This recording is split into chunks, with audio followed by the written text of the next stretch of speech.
प्रिय विद्यार्थियों, education planet channel Nohar पर आपका स्वागत है। कक्षा 6 हिंदी की पुस्तक वसंत का अध्याय 16 वन के मार्ग में तुलसीदास द्वारा रचित इस हम गद्य भाग को इसमें लेते हैं। सबसे पहले हम बात करते हैं पाठ के परिचय की।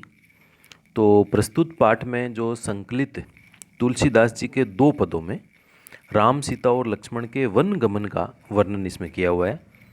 सीता जी ने वन के मार्ग पर 2 कदम ही रखे थे कि बहुत थक गई।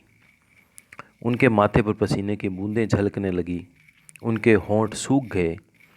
लक्ष्मण जी सीता जी के लिए पानी लेने गए हुए थे। इस बीच सीता ने राम से छाया में विश्राम करने को कहा।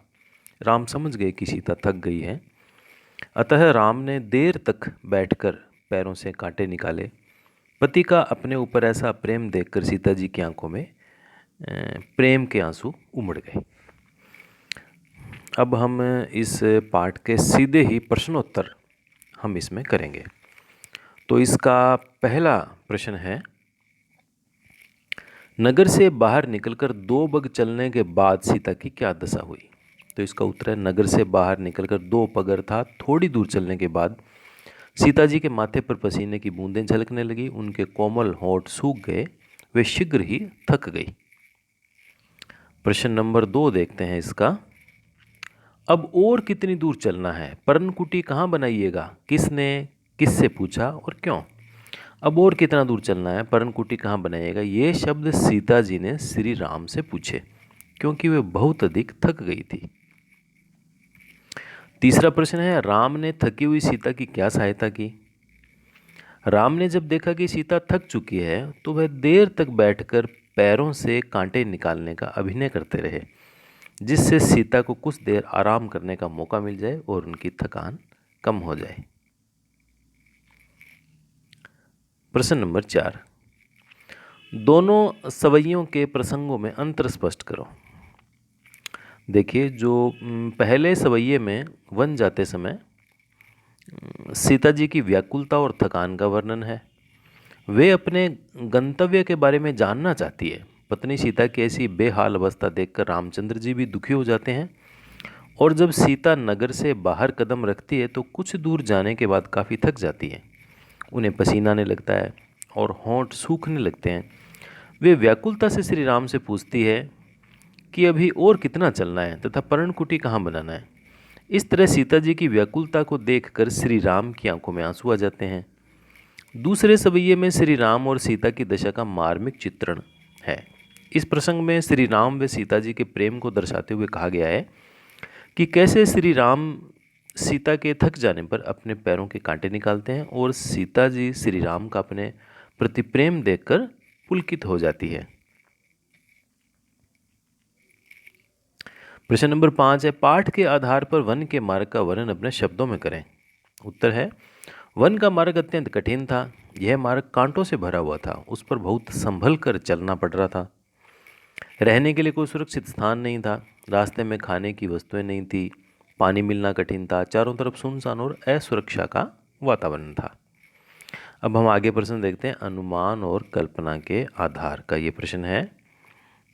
गर्मी के दिनों में कच्ची सड़क की तपती धूल में नंगे पांव चलने पर पांव जलते हैं। ऐसी स्थिति में पेड़ की छाया में खड़ा होने और पांव धो लेने पर बड़ी राहत मिलती है।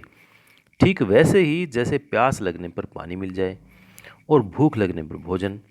तुम्हें भी किसी वस्तु की आवश्यकता हुई होगी और कुछ समय बाद पूरी हो गई होगी। तुम सोचकर लिखो कि आवश्यकता पूरी होने के पहले तक तुम्हारे मन की दशा कैसी थी। तो ये अनुमान और कल्पना के आधार पे प्रश्न है। आपको इस परिस्थिति के हिसाब से अपने आप को उसमें डालकर इसका उत्तर आपको बताना है। तो उत्तर होगा, किसी वस्तु की आवश्यकता पूरी होने से पहले मन उसके लिए बेचैन तथा व्याकुल रहता है। हम बार बार उस वस्तु के विषय में सोचते रहते हैं, उसे पाने के अनेक प्रयास करते हैं और किसी दूसरे काम में मन नहीं लगता। इसके बाद में भाषा की बात के अंतर्गत देखिए, इसमें जो शब्द दिए हुए हैं, लखी देखकर, धरी रखकर, पहुंची पहुंचकर, जानी जानकर, अब ऊपर लिखे शब्दों और उनके अर्थ को आप ध्यान से देखो। हिंदी में जिस उद्देश्य के लिए हम क्रिया में कर जोड़ते हैं उसी के लिए अवधि में ई को जोड़ा जाता है।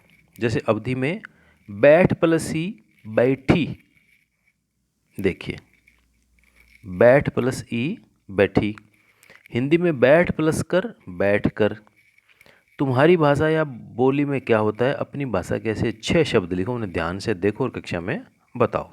देखिए सारे अनुमान और कल्पना के आधार पर इस प्रकार के प्रश्न हैं, तो सारे प्रैक्टिकल प्रश्न है, ये क्रिया आधारित प्रश्न है। चलो इसका भी हम उत्तर देखते हैं।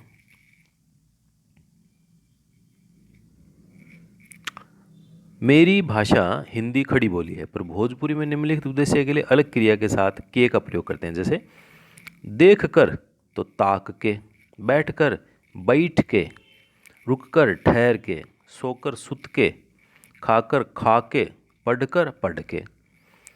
तो इस प्रकार से ये हुआ है पूरा। अब देखते हैं हम प्रश्न नंबर इसका 2। मिट्टी का गहरा अंधकार डूबा है, उसमें एक बीज डूबा है। जब हम किसी बात को कविता में कहते हैं तो वाक्य के शब्दों के क्रम में बदलाव आता है। जैसे छाँ घरीक वही ठाठे, छाँ घरीक वही ठाढ़े को गद्य में से लिखा जा सकता है छाया में एक घड़ी खड़ा होकर। उदाहरण के आधार पर नीचे दी कविता की पंक्तियों को गद्य के शब्द क्रम में लिखो। अब इसमें हमें इसको प्रत्येक पंक्ति के साथ ही इसका उत्तर ले लेते हैं। तो इसको लेते हैं हम सबसे पहले। देखिए पहला है पुरते निकसी रघुवीर बधू, तो इसका उत्तर होगा सीता जी नगर से बाहर वन जाने के लिए निकली। दूसरा है पुट सूख गए मधुराधर वई, इसका उत्तर होगा मधुर होठ सूख गए। अगला है बैठी विलंब लव कंटक काढ़े, तो इसका उत्तर है कुछ समय तक श्री राम ने आराम किए और अपने पैरों से देर तक कांटे निकालते रहे। पर्णकुटी करी हों कित है, पत्तों की कुटी अर्थात पर्णकुटी कहाँ बनाएंगे। तो इस प्रकार से बहुत ही एक सुंदर पाठ वन के मार्ग में भगवान श्री राम और सीता के वन गमन का इसमें एक दृश्य दिखाया गया था। इसके हमने पाठ्य पुस्तक के प्रश्नोत्तर इसमें किए हैं। और अभी वसंत पुस्तक में हमारा एक अंतिम अध्याय 17 सांस सांस में बांस, ये अध्याय एक शेष हैं। तो इस अध्याय की वीडियो के साथ में एक बार फिर आपसे मुलाकात होगी। तब तक आनंद से रहिए, खूब आराम से रहिए, स्वस्थ रहिए। वीडियो को लाइक कीजिए, शेयर कीजिए अच्छा लगा है तो, और चैनल पर नए हैं तो सब्सक्राइब भी ज़रूर कीजिए।